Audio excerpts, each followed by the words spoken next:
지난 5월 4일 오전 9시 50분경 한 아파트 단지에서 충격적인 사건이 발생합니다. 저기 이제 누가 넘어져 있다. 우리가 그걸 보고 이제 급하게 뛰어내려가지고. 피를 흘린 채 쓰러져 있는 피해자. 장성환 자녀들을 출가시키고 남편과 안전한 노후를 꿈꾸던 평범한 중년 여성의 죽음. 그러나 결코 평범하지 않았던 죽음 속에 감춰진 비밀. 누군가 그녀를 쫓고 있었습니다. 집에 가면 메시지를 보낸다. 한 번에 써놓고 언제 써놓고. 10여 년 전부터 단골이었고 그때부터 이성적으로 마음을 가지고 어머니한테 접근을 했었다. 오랜 시간 피해자를 쫓았던 걸로 보이는 스토킹의 그림자. 막을 순 없었을까? 식당 여주인 피살 사건 속에 감춰진 진짜 이야기. 지금부터 들여다보겠습니다. 사건은 주민들의 출입이 잦던 출근 시간대 아파트 단지 한복판에서 일어났습니다. 아저씨가 아줌마를 칼로 찔러요 이렇게 신고가 들어와서 심정지에 준해서 출동을 했거든요. 의식 없고 맥박도 없고 바로 심폐소생술 실시했었습니다. 수차례 흉기에 찔린 피해자를 구급대가 발빠르게 병원에 이송했지만 결국 사망하는데요. 도대체 누가 이런 일을 벌인 걸까? 가만히서는 싸웠다는 소리는 들었어요. 경찰이 오고 그랬다는 소리는. 이 옆에 동에 삽니다. 이 아파트에 삽니다. 제가 알기로는 그렇거든요. 피해자를 잔혹하게 살해한 피의자. 그는 바로 같은 아파트 다른 동에 살고 있던 이웃이었습니다. 게다가 10년 전부터 피해자가 운영한 식당을 자주 드나든 손님이기도 했다는데요. 그런데 사건 발생 전날 식당에서 소란을 피워 피해자가 경찰에 신고했었다고 합니다. 안녕하세요. 저 다름 아니라 KBS 제보자들이라는 프로그램에서 나왔는데요. 처음에는 크게 말을 안 하셨거든요. 그냥 다른 손님하고 차별받았다. 이게 진짜 별것도 아닌데 왜 이렇게 커지고 왜 신고했는지 자기는 모르겠다 하면서 계속 하소연하듯이 그런 식으로 말을 했었거든요. 저희는 초동 조치 해가지고 파출소에서는 쫓고 귀가를 했었죠. 수시로 피해자의 식당에 들러 소란을 피웠다는 남자. 이를 목격한 지인이 있었습니다. 그러니까 진짜 언니를 수십 년 괴롭힌 거예요, 진짜. 그러니까 언니가 미치는 거예요. 집에 가면 메시지를 보낸다. 완전 언니를 놀릴 까먹었어. 한 번에 써놓고 언제 써놓고 집에 갈 때도 서 있대요. 지난 3개월간 100여 통에 달하는 연락을 해왔고 4월 15일에는 짧게는 2분, 길게는 몇 시간 단위로 수차례 전화를 걸기도 했습니다. 게다가 기분 나쁘다며 피해자가 수시로 삭제해왔다는 문자를 포렌식한 결과는 더 충격적이었습니다. 일방적으로 애정을 표시하는 노골적인 내용은 물론 피해자를 감시하는 듯한 내용까지 번호까지 바꿔가며 수차례 연락한 흔적이 있었던 겁니다.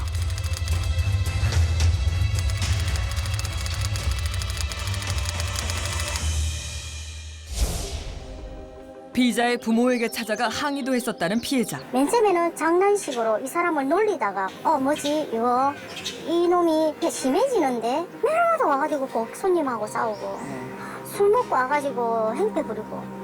그래서 오늘 안 나가 빨리. 아니 알아요. 그럼 오늘 안 나가. 안 오랜다. 안 오랜다. 너 같은 거? 너도 안 오랜다.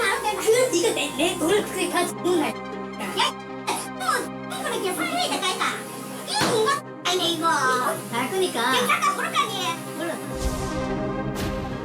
이웃이자 손님이었던 사람에게 오랜 시간 스토킹을 당하다 살해당한 피해자. 유가족은 피해자의 범죄 사실에 스토킹 혐의도 다뤄져야 한다고 말하는데요. 살인죄로만 처벌하는 건 죄가 가볍다는 겁니다. 18일에 진행될 공판에서 제대로 처벌받길 원한다며 국민청원에도 호소했습니다. 다음에 또 이런 범죄가 일어나지 말라는 법은 사실은 없다고 보거든요. 이게 단순 살인으로만 처리되면 말 그대로 가중이 없으면 또 다른 피해자들이 분명히 생길 거니까.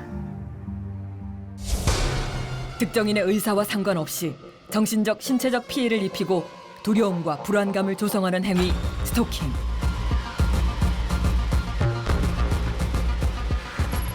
이 스토킹에 해당하는 지속적 괴롭힘 처벌 건수는 2015년 363건에 비해 지난 2019년엔 2배가량 늘어난 583건으로 계속해서 증가 추세에 있다고 합니다. 그러나 경범죄 처벌법으로 다뤄지고 있는 스토킹 범죄. 제보자들은 현재 스토커에게 쫓기고 있다는 피해자를 어렵게 만날 수 있었습니다. 스토커가 언제 또 찾아와 범행을 저지를지 몰라 극도의 불안감에 휩싸여 있다는 예슬 씨는 생활 습관마저 바뀌었다고 합니다. 커튼을 친 후 숨죽여 지내고 있다는데요. 왜 이런 습관까지 갖게 된 걸까요? 이게 버릇이 돼가지고요. 제가 커튼을 안 치면 좀 불안해요. 아침에는 건너편에서 저를 볼까봐 불안하고 저녁에는 불 킨 걸로 제가 들어오는 걸 확인하고. 스토커는 바로 전 남자친구였습니다. 폭언, 폭행을 견디다 못해 이별을 통보했는데 그 후 스토킹이 시작됐다고 합니다. 저희 집 앞에 대기를 하고 있는 거죠. 그걸 보고 놀라서 도망을 나왔는데 차에서 내려서 뒤따라서 따라오더라고요. 아파트 단지 내에서 머리채를 붙잡혀서 끌려갔어요. 막 욕하더라고요. 너 왜 도망가냐고. 너무 괴롭고 여길 벗어나지도 못하고 도망치려고 정말 계속 번번이 노력했는데 그게 무너져 내리니까 진짜 죽고 싶다 생각해서 자동차 워셔액도 마셔볼 생각을 했었고. 스토커가 돼버린 전 남자친구에게 납치까지 당했었던 예슬 씨. 조용히 이사한 집 앞에서 겪은 일이라 불안감은 여전히 잦아들지 않은 상태였는데요. 누구보다 간절히 전 남자친구에게서 벗어나고 싶어하는 그녀. 할 수 있는 방법은 다 해봤다고 합니다. 경찰서 또 그 담당하시는 분이랑 개인 면담도 했었는데 아무래도 이 사유만으로는 증거 자료가 없어 제출 불가능할 것 같다고 하시더라고요. 그리고 사랑해서라는 상대방의 진술이 있으면 모든 게 무효화된다고 하더라고요. 그때 경찰서에서 진짜 한없이 눈물이 쏟아져 내렸던 것 같아요. 계속 울면서 어떻게 안 되냐고. 생계를 위한 최소한의 외출 외엔 스토커에게 노출된 집에서 지내야 하는 예슬 씨. 보호받을 수 있는 방법은 없을까요? 범죄 피해자 보호 프로그램 자체가 기본적으로 물리적 피해, 상해라든가 뭐 폭력으로 어떤 그 신체의 어떤 피해를 당한 사람들을 중심으로 지원을 하도록 그렇게 돼 있어요. 그러다 보니까 심리적으로 불안하거나 공포를 느끼거나 이런 것은 거기에 해당이 되기가 어려운 상황이죠. 물론 가해자를 처벌을 해서 못하게 하는 게 맞지만 가해자들은 그 처벌로 사실은 억제하는 것이 그렇게 쉽지가 않거든요. 그래서 반복될 가능성이 굉장히 많죠. 스토킹 범죄의 가장 위험성이 거기 있습니다. 스토킹의 협박에 시달리다 결국 목숨까지 잃은 피해자가 있습니다. 지난해 10월 11일 세상을 떠난 선희 씨 어머니입니다. 여전히 슬프지만 평온을 되찾았을 거라 믿는다는데요. 마지막 순간까지 너무 힘들게 돌아가셨으니까 정말 편하게 잘 지내셨으면 좋겠어요. 선희 씨 어머니는 어떤 일을 겪은 걸까요?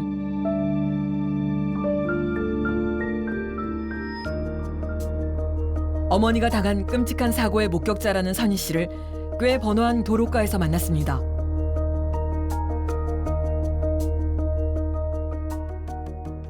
근데 오늘 여기에서 이제 만남을 요청을 하셨는데 저희 어머니가 작년 9월 18일 날 사고를 당했던 장소예요. 차를 저쪽 뒤에다 대놓고 이게 네네 여기에 앉아 있었어요.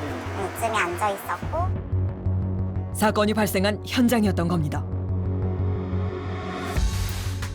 지난해 9월 18일 막 자정을 넘긴 시간 범인은 어머니를 쫓아 이곳에 나타났습니다. 저 앞에서 말씀을 하세요. 얼른 가. 그쵸 못 가니까. 그래 약속을 해. 엄마한테 아무 저기 안 한다고. 걱정 말고 뭐 어떻게 제가 걱정을 하네. 말한 게 있는데. 왜 그러시는데요 저희 엄마한테. 그러니까 진짜 안 들어갈 거냐? 한번 말하래. 상태에서 이제 바로 휘발유를 가지고 그럼 대화가 몇 개 오고 가지도 않은 그런 네, 상황이 오고 가지 않았죠. 휘발유통 요만한 거 이렇게 있는 거 있죠. 가지고 와서 엄마한테 뿌리고 저한테 뿌리고. 이혼을 요구하는 아내의 몸에 불을 질렀다고 알려진 이른바 성남 방화 사건. 선희 씨 어머니는 이 사건의 피해자였습니다. 천천히. 정아, 비켜. 물 나와.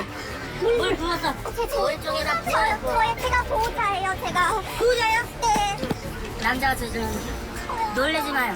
차분해야 내가 살아요. 아, 빨리 119 안 오냐고. 아 차분히. 좀만 계세요. 작정을 했다 이렇게 볼 수 있는 거 아닌가요?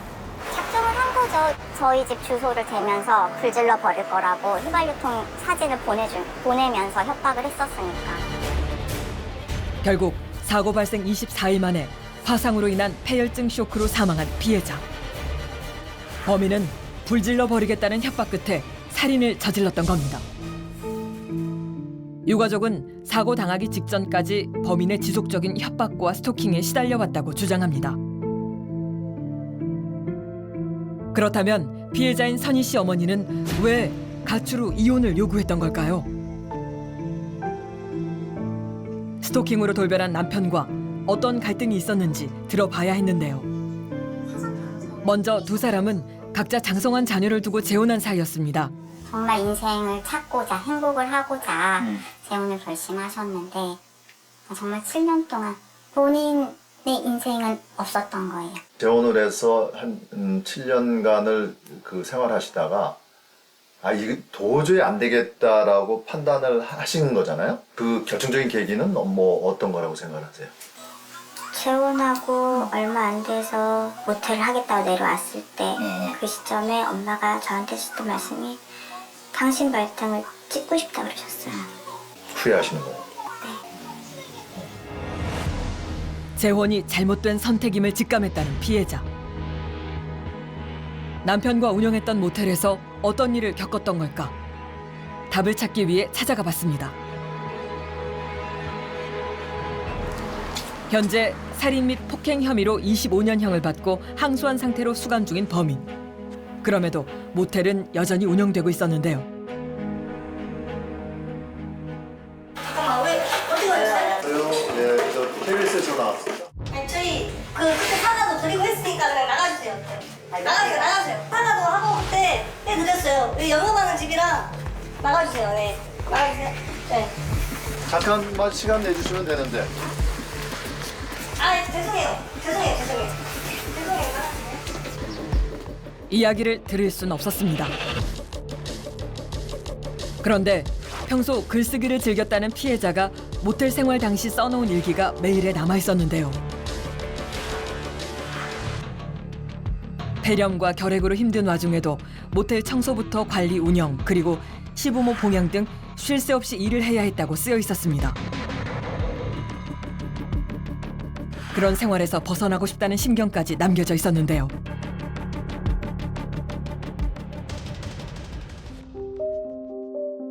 살고자 도망쳤다는 피해자는 위치를 알리지 않은 채 이혼을 요구했고 범인은 이를 용납하지 못하고 스토커가 돼 피해자를 찾아다녔던 겁니다. 어떤 협박을 했어요? 어떻게? 상황은 엄마는 이제 안 살겠다고 엄마는 이제 동생 집으로 간 상황이고 이제 난리를 치는 거죠, 시끄럽게.